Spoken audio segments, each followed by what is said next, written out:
Amém, meus amados? O título dessa mensagem é Vocês São Fortes. Diga para alguém do seu lado: você é forte.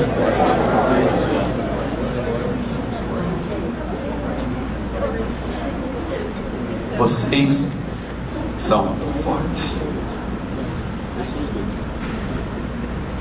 E é muito interessante, muito importante esta palavra.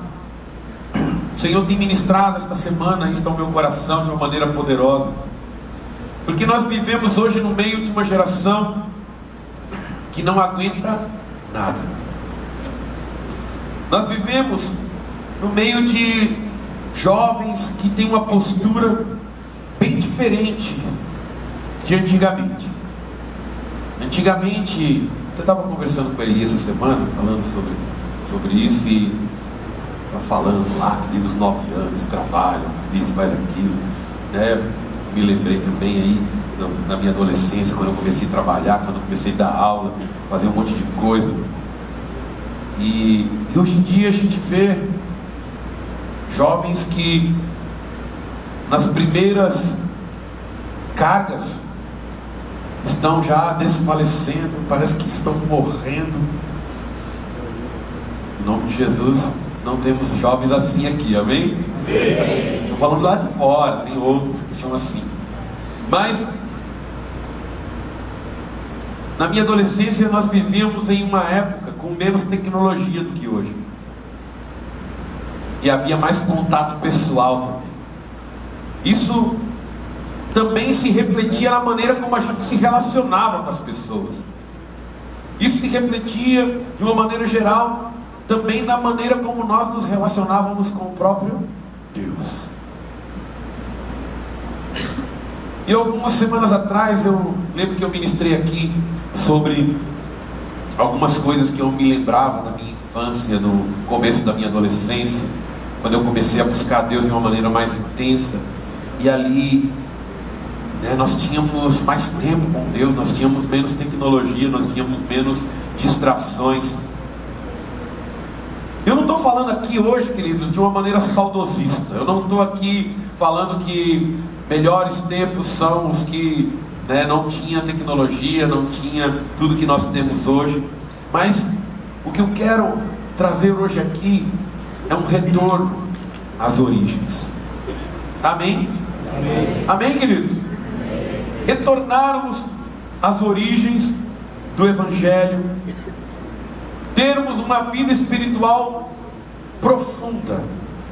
O grande problema da nossa era é que tudo é superficial, tudo é instantâneo, é miojo, é algo que nós precisamos que aconteça muito rápido e também acaba muito rápido, e as coisas elas não têm profundidade, e isso gera uma geração fraca. Mas o nosso tema hoje é: vocês são fortes. São o quê? Fortes. Amém? Amém? Nós estamos aqui porque o Senhor deseja fortalecer esta geração. Essa semana eu tive uma reunião de pastores lá em Guarulhos, e nós estávamos conversando algumas coisas, e foi muito importante para mim essa reunião. E dentre as coisas que nós estávamos conversando, nós estávamos falando a respeito do jovem que precisa se definir espiritualmente, se definir logo. Nós precisamos nos definir rapidamente. Você precisa saber o que você quer da vida, cara. Você precisa saber o que você quer de Cristo. Você precisa saber o que você quer com relação a este livro aqui, sabe? Você precisa saber o que você quer com relação a Deus na tua vida. Por quê? Porque se nós não nos definimos, nós perdemos o tempo da nossa visitação. O Senhor espera por nós, mas Ele não pode esperar para sempre. O Senhor deseja nos usar, mas Ele não pode esperar para sempre. Existe uma obra que precisa ser feita, e essa obra vai acontecer comigo ou sem mim, com você ou sem você. Mas o prejuízo é todo nosso, se o Senhor tiver que usar outros, sim ou não. O prejuízo é todo meu, é todo seu, se o Senhor não puder nos usar. Não perca o tempo da tua visitação. O tempo da tua visitação é hoje.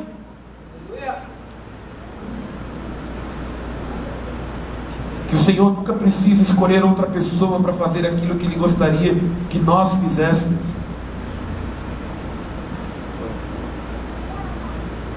Que nós não deixemos passar este tempo, o tempo da nossa visitação, o tempo de marcar esta geração. Nós temos dito que o Senhor está fazendo algo muito especial nestes dias, neste ministério.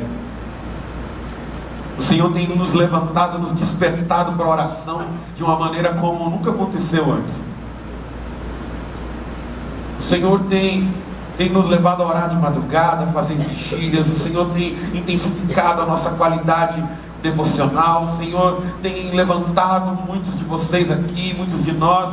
E o Senhor espera que a maior parte de nós, ou se não todos, com certeza Ele gostaria que todos fizessem parte disso, pudessem experimentar aquilo que Ele quer fazer neste tempo, antes da sua volta.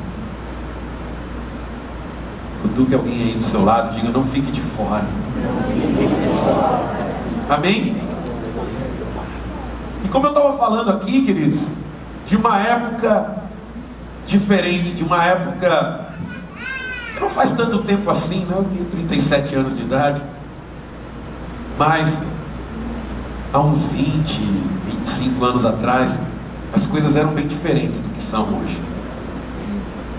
As minhas filhas já nasceram com tecnologia na mão, mas eu vim mexer num computador com 14 anos de idade. Eu vim ter um celular com 18.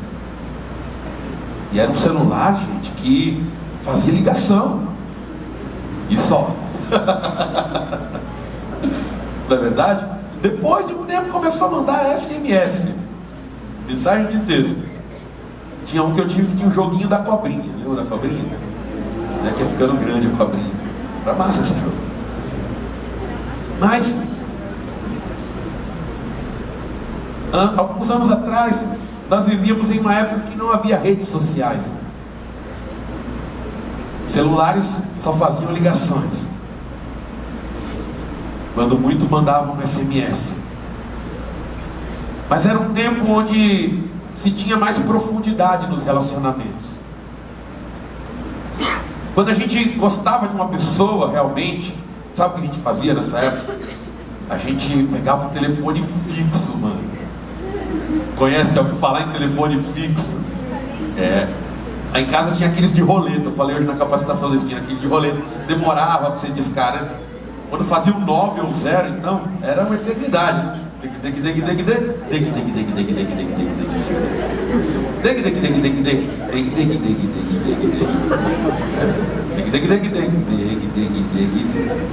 Até você terminar de fazer uma ligação. Aí quando estava ocupado, então, mano, tudo de novo, cara. Não é verdade? Alguns lembram disso aí. Vou pedir para levantar a mão para não acusar a idade de ninguém. Mas né, teve gente que falou amém agora. E a gente pegava o telefone fixo e ligava para alguém que a gente gostava, que a gente queria conversar, e ficava horas com aquele telefone na orelha ali, 1 hora, 2 horas. E aí chegava um momento que o pai ou a mãe chegava lá no quarto ou na sala onde estava o telefone, batia ali, ó, desocupa o telefone aí. Sabe por quê? Eles mandavam desocupar o telefone porque era o único meio de comunicação da família inteira. É ou não é verdade? Era o único meio de comunicação da família inteira. E a gente alugava o telefone ali e ninguém mais podia falar com ninguém da família. Hoje é diferente. As pessoas conhecem o mundo inteiro e ao mesmo tempo não conhecem ninguém. Sim ou não? Você tem amigos, a gente tem 5.000 amigos no Face. Na hora que ele precisa de algum, ele não tem para quem ligar de um telefone fixo. Não é verdade? Meu amado, hoje em dia todos os relacionamentos são superficiais. Todo mundo se contenta com a superficialidade. Se algum meio de comunicação que a gente tem, um celular, um tablet, alguma coisa demora mais do que alguns instantes para mandar a nossa mensagem, já parece que vai infartar o cara. Mas onde eu quero chegar com tudo isso, querido, nessa noite? Por que eu estou falando de tudo isso?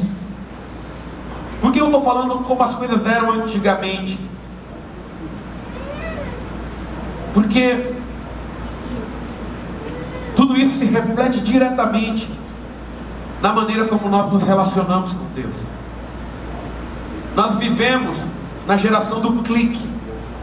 A gente quer tudo a um clique de distância. A gente deseja chamar o Uber e que ele chegue em 2 minutos. Não é verdade? Se tiver escrito 6 minutos ali na telinha, a gente fica indócil. Nós vivemos numa geração completamente imediatista. E isso faz com que nós tenhamos dificuldades de nos desligar do mundo, uma hora que seja, para buscar a Deus.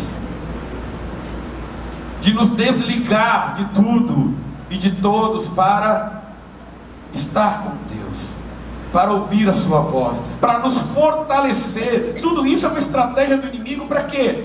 Para fazer com que eu e você nos tornemos fracos. Porque nós estamos em todos os lugares, mas nós não estamos na presença de Deus de uma maneira consistente, de uma maneira profunda. Quando eu comecei a estudar a Bíblia com mais frequência, eu tinha cerca de 11 ou 12 anos de idade.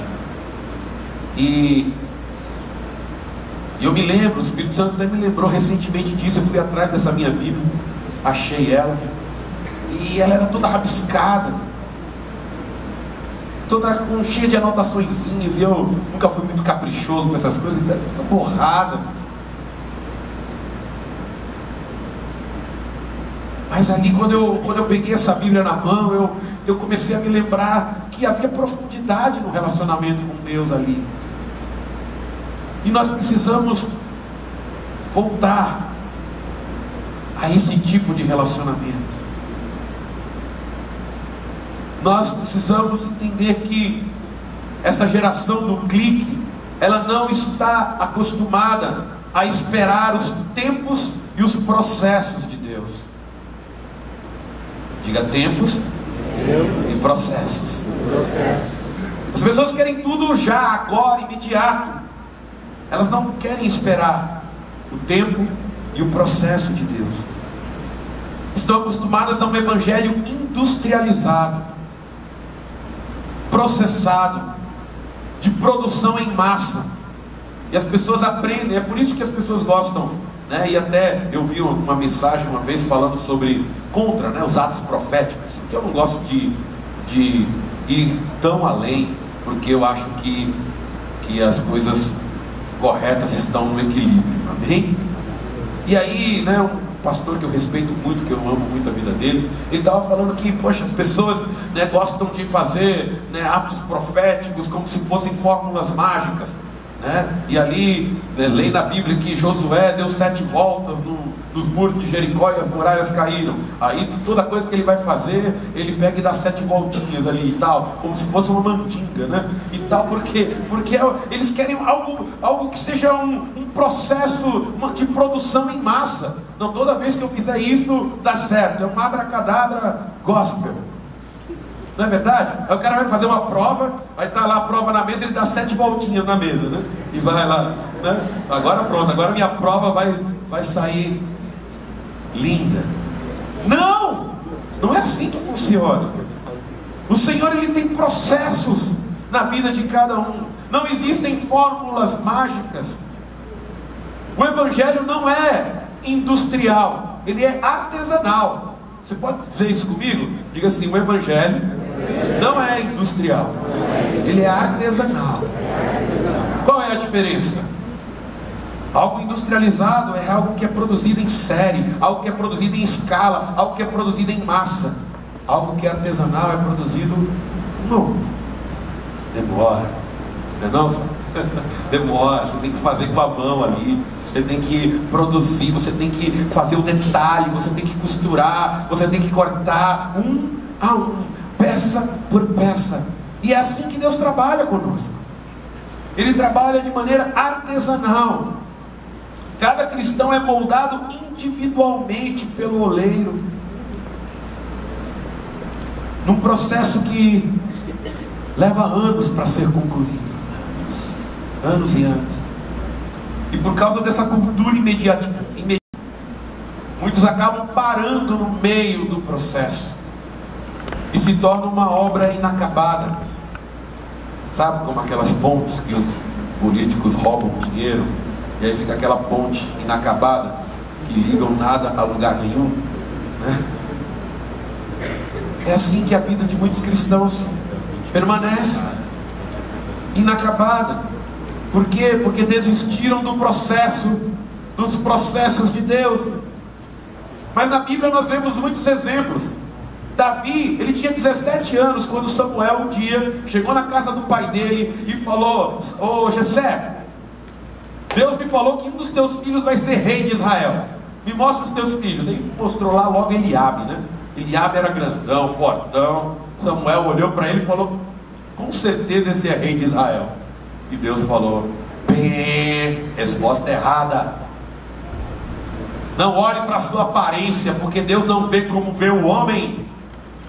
Eu rejeitei Eliabe, não é esse o rei de Israel. Aí foi Aminadab, foi Samar, apareceram lá 7 filhos de Jessé e nenhum era rei de Israel. E Samuel chega para Jessé e fala: você não tem mais nenhum filho?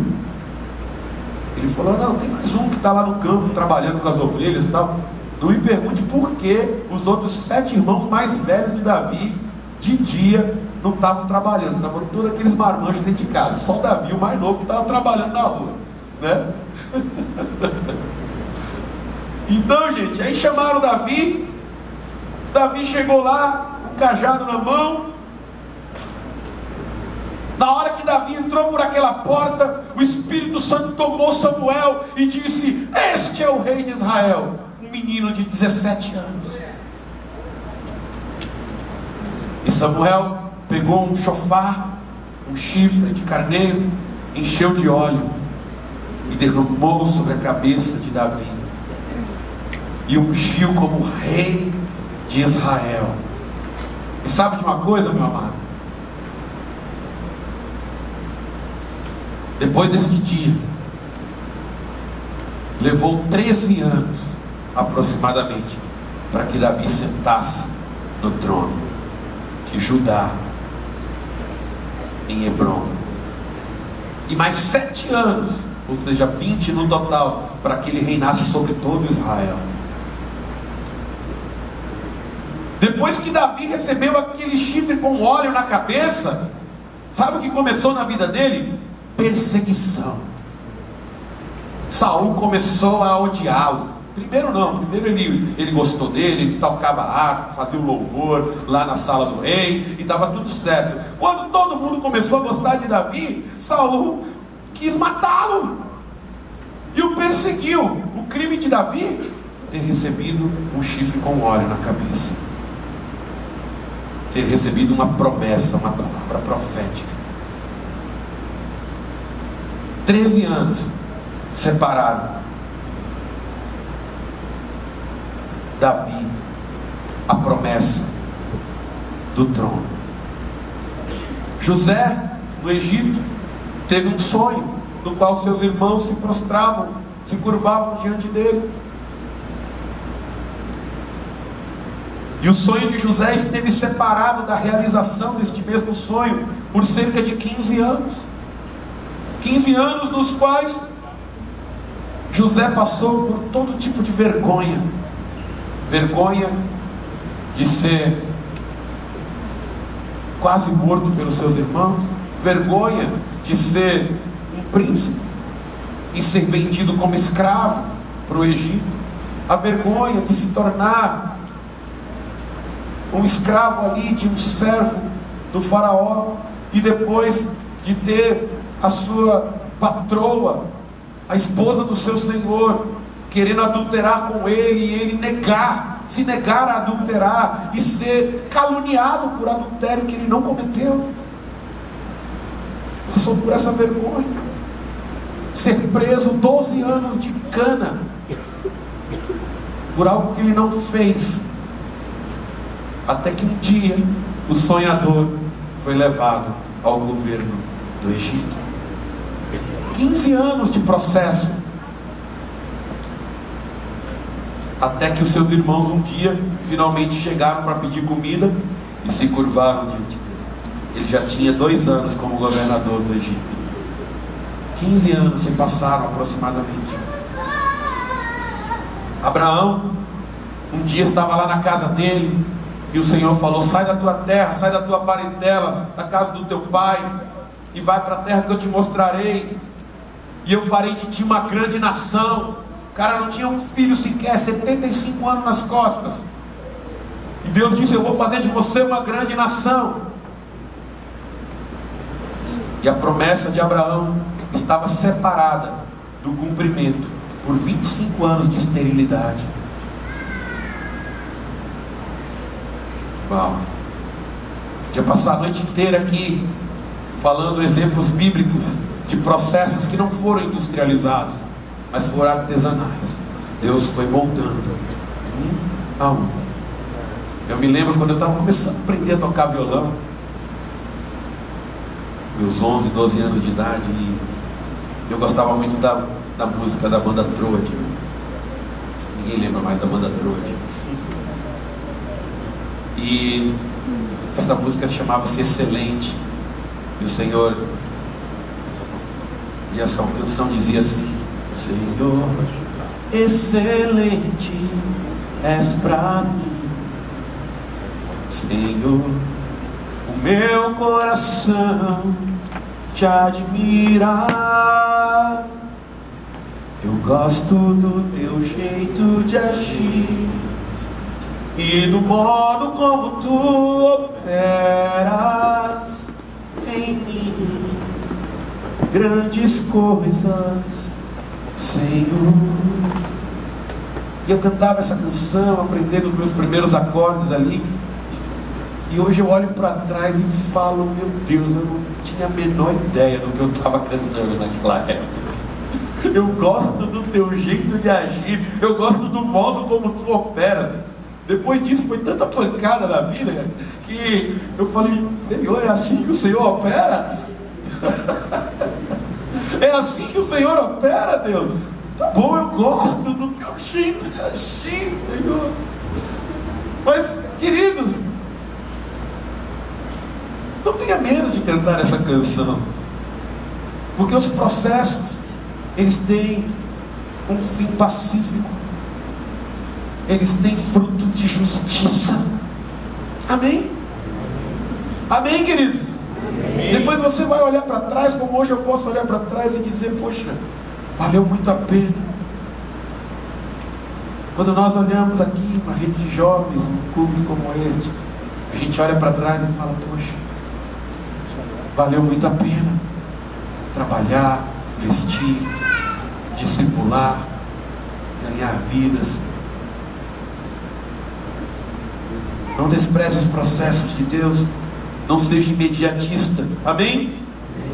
Todos esses casos, Davi, como eu falei, José, Abraão, foram honrados porque se deixaram moldar em seus processos. Nós também podemos viver os processos de Deus e experimentar a glória que Ele tem preparado para nós.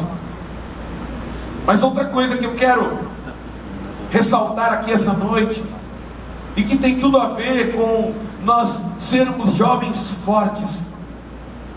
Diga de novo para alguém do seu lado: você é forte. Então você pode aguentar os processos. Amém? Mas algo que antigamente era muito mais natural, e aí eu estou falando de épocas muito antes da minha. natural. Uma pessoa, e existem lugares no mundo onde ainda é assim. Lugares bem distantes aqui do Brasil, diga-se de passagem. Onde as pessoas que recebem a Cristo estão dispostas a viver e morrer por Cristo. Viver e morrer por Cristo. Isso é a característica de jovens fortes em Deus. Quando nós deixamos Deus agir em nossas vidas, amados, quando nós deixamos Ele moldar a nossa vida segundo a sua glória, é aí que nós nos definimos em Cristo, como eu falei no começo. Você precisa saber o que você quer de Deus, o que Deus quer de você. Amém? Nós temos que parar com esse negócio de visitar a igreja. Ah, Jazinho, mas eu não visito a igreja, eu só venho aqui toda semana. Você pode vir toda semana na igreja, na mesma igreja, e ser um visitante. Por quê? Porque você ainda não decidiu o que você quer da sua vida com Deus. Ainda não se comprometeu até ao sangue com o projeto e o propósito de Deus para a tua vida. Quando alguém se compromete de fato, queridos, nós nos remetemos ao Evangelho, que está anos-luz distante da realidade que nós vemos hoje no nosso país. Pessoas que estão dispostas a viver e morrer por Cristo. Eu li num livro do pastor Show uma vez que a Coreia mandou para a China alguns pastores para consolar, porque estavam matando muitos pastores na China. Estavam matando muitos pastores na época da perseguição mais intensa, década de 70, 80. E ali mandaram alguns pastores da Coreia do Sul para consolar a igreja na China. E aqueles irmãos da Coreia chegaram lá e falaram: olha, nós viemos aqui consolar vocês. E os chinesinhos estavam lá, fazendo cara de que não estavam entendendo o que eles estavam falando. Consolar do quê? Não, porque vocês têm perdido os líderes de vocês, os pastores de vocês e tal. E eu sei que isso deve estar abalando vocês. E os chinesinhos: eu não estou entendendo o que você está falando. Não, queridos, não, é porque a coisa está intensa, a perseguição está muito forte. E aí foi quando aqueles irmãos da China responderam assim: pastor, aqui na China, quando nós recebemos Jesus, nós já estamos dispostos a morrer por Ele. Glória a Deus. Você entende isso, querido? Você entende esse tipo de evangelho? É tão distante da nossa realidade aqui, não é verdade? Porque a gente está pregando aqui e não vai entrar um enviado do governo aqui para mandar parar o culto, prender todo mundo, mão na cabeça. Não vai acontecer isso aqui no Brasil. Mas o nosso nível de comprometimento com o reino de Deus deve ser igual ao dos nossos irmãos em lugares perseguidos. Nós precisamos nos definir como cristãos. Até onde você quer ir por Cristo? Cristo é uma decisão para toda a sua vida, para tudo o que você for fazer. A nossa geração precisa desesperadamente de jovens que amem a Cristo de maneira radical. E muita gente diz, e vários já até saíram daqui dizendo que não, que já é muito radical. E eu sempre que eu ouço isso, eu tomo como um elogio. Sempre eu tomo isso como um elogio, porque eu falo assim de evangelho light, de evangelho mais ou menos, já tem muito no mercado. A gente não precisa de mais uma igreja light, mais ou menos. Não precisamos. Porque esse tipo de evangelho não muda o mundo. Tem uma pergunta que eu sempre me faço: por que essa nação de 200 milhões de pessoas tem cerca de um quarto da população, cerca de 50 milhões de pessoas que se dizem cristãs evangélicas, e nós ainda não conseguimos mudar essa nação? Porque 50 milhões de servos de Deus não podem mudar uma nação. Porque a maioria deles ainda é light demais. A maioria ainda vive como o mundo vive. A maioria deles ainda querem somente algo de Deus e não viver e morrer por Cristo. Queridos, o Senhor está trazendo essa mensagem para a gente hoje, para nos preparar para os tempos que vão chegar. O Senhor está trazendo essa mensagem hoje aqui, para preparar o meu coração e o teu coração para os dias que vão chegar. Tempos em que aqueles que não estiverem dispostos a ser radicais por Cristo, acabarão abandonando a Ele. Jesus está voltando, gente. E quanto mais perto estiver da volta do nosso Senhor, mais as coisas vão se polarizar.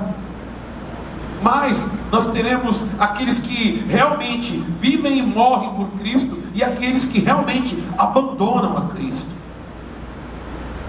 O Senhor está nos preparando para esses dias. E aqueles que desejam servi-lo vão precisar ir até as últimas consequências por Ele. Vão precisar fazer qualquer coisa por Cristo. Qualquer pessoa que se chame pelo nome de Cristo deveria estar disposta a viver e morrer por Ele. Assim como o apóstolo Paulo nos ensinou em Filipenses 1:21, não é assim? Ou esse versículo só serve para Paulo? Porque para mim o viver, para mim o viver é e o morrer é lucro.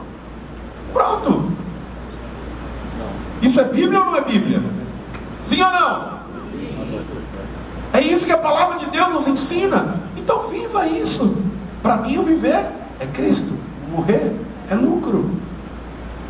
A profundidade do nosso relacionamento com Cristo é que vai definir a totalidade da nossa entrega por Ele.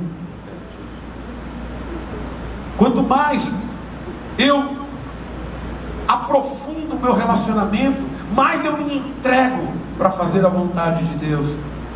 Se nós formos perdidamente apaixonados por Ele, nada vai ser difícil para nós. Nada vai ser difícil. Nenhuma renúncia, nenhuma entrega, nenhum sacrifício vai ser difícil, porque nós o amamos com a nossa própria vida. Amém? Tem alguém ainda aí? Amém? Mas voltando para o nosso texto de 1 João capítulo 2, no versículo 12, o apóstolo João diz assim: filhinhos, eu vos escrevo porque os vossos pecados foram perdoados, graças ao nome de Jesus. Diga, nós fomos perdoados. Eu quero falar nessa noite, meu amado, que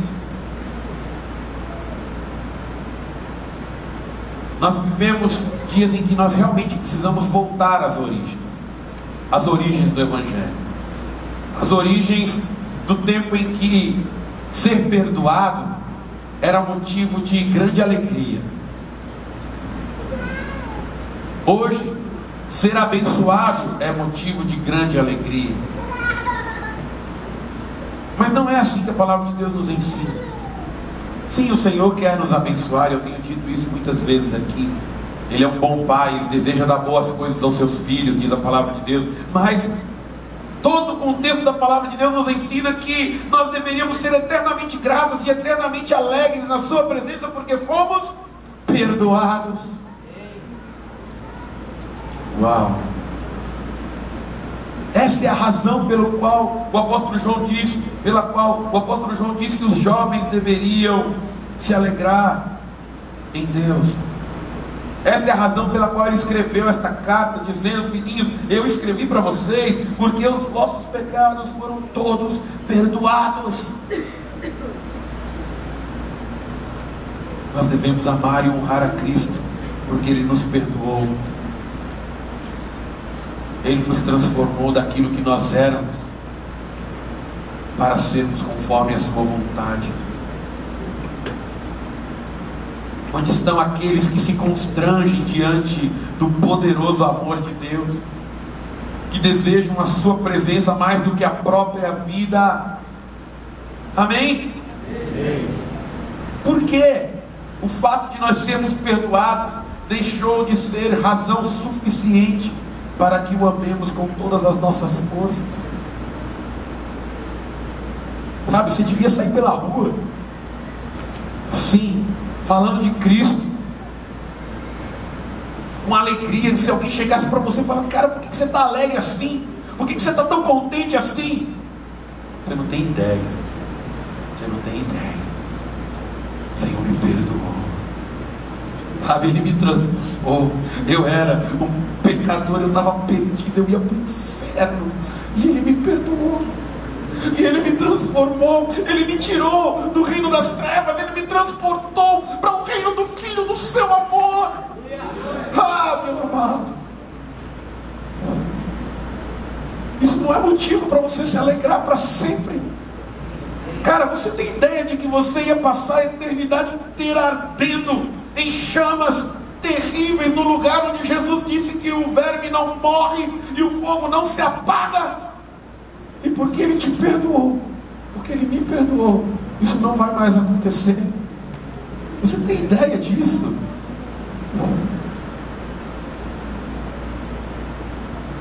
Demais. A graça do Senhor nos alcançou, e agora nós somos livres, livres para amá-lo. Sem o seu perdão nós estaríamos perdidos, querido. E muita gente não tem a dimensão do que isso significa, não tem ideia do que tudo isso significa.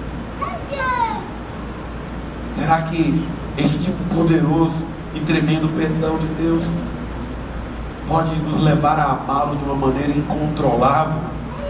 Sabe? A gente tem cantado aqui nas nossas orações: é inevitável, é inevitável, é inevitável, eu vou sempre te amar. Sabe aquele negócio que você não consegue evitar, você não consegue controlar, você tem que fazer a vontade dele, você precisa amá-lo de uma maneira incontrolável. Por quê? Porque Ele me perdoou, porque Ele me amou primeiro, porque Ele me amou quando eu não merecia ser amado. Isso é o Evangelho. Isso é o Evangelho de verdade. E por fim, o apóstolo João diz, no versículo 13 e 14: eu vos escrevo porque conheceis aquele que é desde o princípio. Jovens, eu vos escrevo porque vencestes o maligno. Crianças, vos escrevi porque conheceis o vosso Pai. E vós, pais, eu vos escrevi porque conheceis aquele que é desde o princípio. Jovens, eu vos escrevi porquanto sois fortes, e a palavra de Deus permanece em vós, e já vencestes o maligno. Vocês são fortes e já venceram o maligno. Amém? Amém, amém, queridos? Amém. Por fim, o apóstolo João descreve a maneira como ele vê os jovens, bem diferente da maneira como Satanás deseja que os jovens sejam. Foi uma palavra revelada ao meu coração enquanto eu escrevi, enquanto eu meditava nessa palavra. Quando o apóstolo João ele diz: jovens, eu vos escrevi por quê? Diga, por quê? Quando ele diz por quê, ele está explicando uma razão, sim ou não? Um motivo pelo qual ele escreveu aquelas pessoas. Ele disse assim: jovens, eu escrevi para vocês porque vocês são fortes. Quando o apóstolo João diz isso, ele está declarando o motivo pelo qual ele estava procurando aqueles jovens. Era como se ele estivesse dizendo assim: jovens, eu estou escrevendo porque eu sei que eu posso contar com vocês. Uau! Era como se ele estivesse dizendo, meu amado, que os jovens possuem a força necessária, a disposição necessária para fazer esse trabalho, para espalhar esta mensagem. Era como se ele estivesse dizendo: eu sei que vocês têm a força e o vigor necessário para isso. E a maior mentira que Satanás espalhou nos nossos dias é quando você às vezes vai falar com um jovem e diz: não, poxa, quando eu for mais velho. Querido, quando você for mais velho, você perdeu a sua visitação.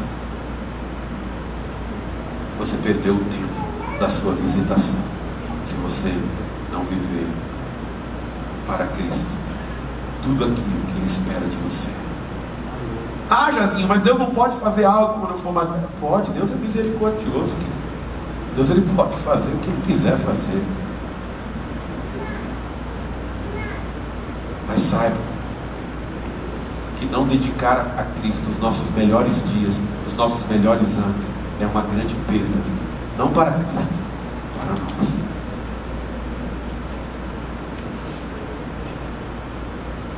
Uma vez eu escrevi uma mensagem, falava sobre o prêmio secreto. Rogério, eu lembro dessa mensagem. E ali a gente estava falando a respeito daquela parábola da vinha, os trabalhadores que chegavam na vinha e tal. E ali o que chegou 6 horas da manhã reclamava do que chegou 5 horas da tarde e falava: poxa, não é justo, o cara vai receber o mesmo que eu ralei o dia inteiro aqui no sol. E o outro chegou 5 horas da tarde, trabalhou 1 horinha só e vai ganhar a mesma coisa que eu. E aí o Senhor olhou para ele e falou: cara, fica quieto, o dinheiro é meu, dou para quem eu quiser. Não é problema seu não. E a revelação que Deus me deu naquela época é que esse cara que reclamou, ele não entendeu qual era o verdadeiro prêmio. O prêmio secreto. Diga comigo assim: o prêmio, o verdadeiro prêmio, não é o galardão, é a jornada. Uau. Não é o que eu vou receber, é o tempo que eu passei com o meu Senhor.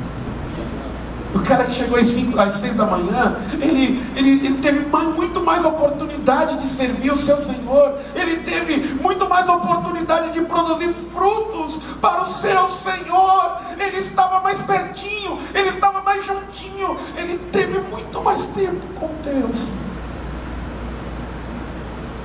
E alguns se preocupam: ah, poxa, eu servi a Deus minha vida inteira, e o outro lá fez um monte de coisa errada, se prostituiu, usou droga, depois vai lá, recebe Jesus, morre e vai para o céu. Glória a Deus que ele vai para o céu. Vá você também, não perca não.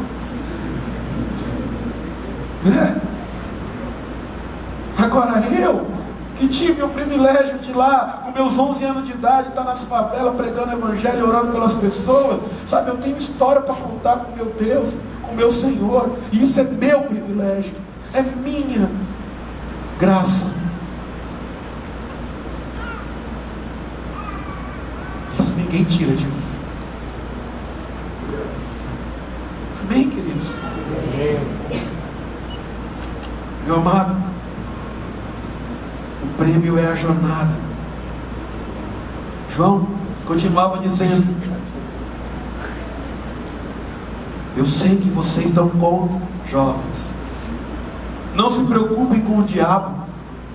Não se preocupem com o diabo. Sabe por quê? Porque ele disse assim para o jovem: vocês venceram o maligno. Vocês venceram a ele. Vocês venceram como? Em Cristo, na cruz. Cristo venceu o poder das trevas por nós, naquela cruz, naquele dia. Não se preocupem com o diabo. Vocês venceram a ele em Cristo, na cruz. Ele foi derrotado, e por isso tudo, o que nós precisamos fazer é vigiar e prosseguir. Vigie e prossiga. Amém? Por quê, queridos? Porque a nossa geração se deixa enfraquecer tanto e não crê no que o apóstolo João diz. O que eu vejo são pessoas murmurando, dizendo: não, poxa, o jovem não aguenta, o jovem quer conhecer o mundo. Outras pessoas já falaram para mim: poxa, não, mas o cara que nasce na igreja, ele quer conhecer o mundo uma hora. Conversa fiada.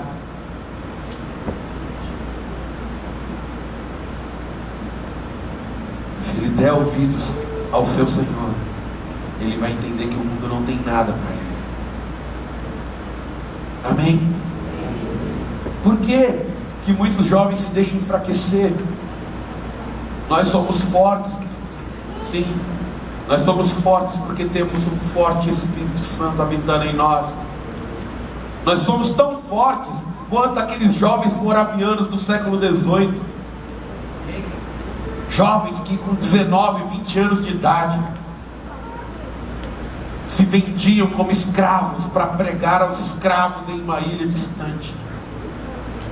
E na despedida, como eu já falei aqui algumas vezes, eles ali no navio olhavam para aquela igreja, para os seus parentes e amigos que estavam ali no porto, levantavam suas mãos e diziam: por que vocês choram?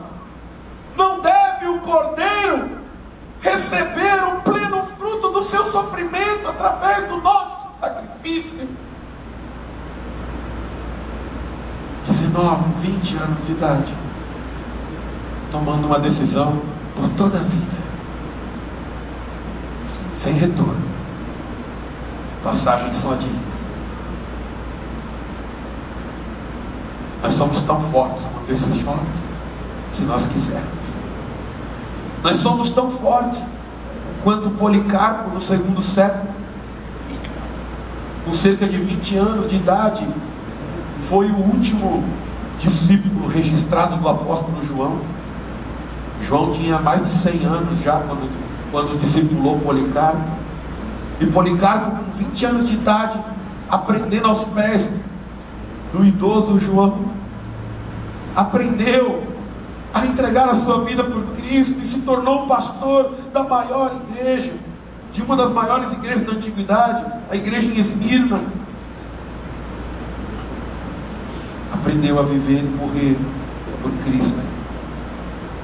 Se tornou a ponte entre o evangelho dos apóstolos e o evangelho do segundo século. Foi o último discípulo que teve contato direto com um dos 12 apóstolos, irmão. Nós somos tão fortes, se nós quisermos, quanto Policarpo, que impactou a sua geração. Somos tão fortes quanto David Brainerd, um jovem que com 25 anos de idade abandonou tudo, todo o seu modo de vida, para viver no meio dos índios americanos, morando em tendas e em casas de madeira, pregando o evangelho a pessoas que nunca ouviram falar a palavra Jesus, ensinando, batizando, entregando a sua vida por isso. E somos tão fortes, queridos. Voltando a esta reunião que tivemos quarta-feira, ali nós somos tão fortes quanto o filho de um pastor amigo nosso que estava lá, 21 anos de idade, e que estava ali pedindo oração, porque nas próximas semanas ele está viajando para o campo missionário, indo para um dos 6 países mais perseguidos, menos abertos para o evangelho, deixando sua noiva aqui no Brasil. O plano é passar um ano neste lugar, aprendendo com os missionários que já estão em atividade, voltar para se casar com a sua noiva e levar ela embora para a missão.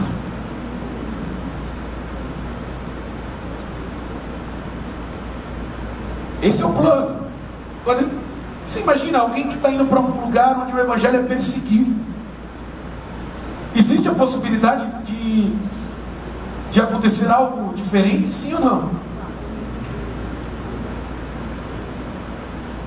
Estamos orando por ele. Vamos sustentar em oração. Nós somos tão fortes se nós quisermos, quanto todos esses jovens que estou citando para você. O maligno já foi vencido. Ele tenta enganar os jovens dizendo que eles não podem fazer grandes coisas. Mas a palavra de Deus diz que nós podemos. Nós podemos, nós estamos em Campinas, então vamos entregar a nossa vida aqui, amém? Amém. Nós estamos em Campinas, vamos levar esta mensagem aos 4 cantos desta cidade, toda a região metropolitana. Nós estamos aqui, então vamos incendiar com o fogo do Espírito Santo este lugar. Amém, queridos? Amém. Nós somos fortes, nós podemos fazer grandes coisas. Creia, meu amado. Creia que você é forte em Cristo. Creia que você pode mudar o mundo. Que você pode sim fazer grandes coisas nesta geração. Amém. Entregue a sua vida por esse propósito. Amém? Fique de pé, meu. Quero orar com você. Vocês são fortes.